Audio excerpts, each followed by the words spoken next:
உங்கள் வேந்தர் டிவியில் புத்தம் புதிய பொலிவுடன் நான் 11ஆவதுல ஹிஸ்டரி குரூப் எடுத்து படித்தேன் சார். எல்லாரும் உன் பொண்ணு ஏன் ஹிஸ்டரி குரூப் எடுத்து படிக்குது என்னையும் கேட்டாங்க, நீ ஏன் ஹிஸ்டரி குரூப் எடுத்து படிக்கிறேன்னு. அவங்களுக்கெல்லாம் தெரியல சார், நான் வரலாறு படிக்க பிறக்கல, வரலாறு படைக்க பிறந்திருக்கேன்னு. என்னோட ஃப்ரெண்ட்ஸ் எல்லாம் பிரேக் டைம் வந்தாக்க என்ன சாப்பிடலாம், இந்த நேரத்தில் என்ன படிக்கலாம்னு யோசிப்பாங்க. நான் மட்டும்தான் யோசித்தேன், இந்த பிரேக்கில் எத்தனை சம்சா விற்கலாம், எத்தனை டீ விற்கலாம், எத்தனை வடை விற்கலான்னு. நான் கிளாஸு கழுவும் போது சார் என்னை ரோட்டில் போகிறவங்களாம் கேவலமாக பார்த்துட்டு போவாங்க. ஏன்னா அந்த கடை ரோட்டு ஓரத்தில் இருக்கா.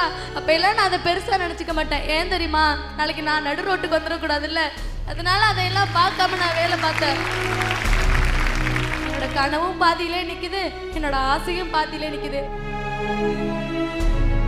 இது உங்க மேடை. பவர்ட் பை ஸ்ரீகுமரன் தங்க மாளிகை. வரும் ஞாயிறு காலை 9 மணிக்கு.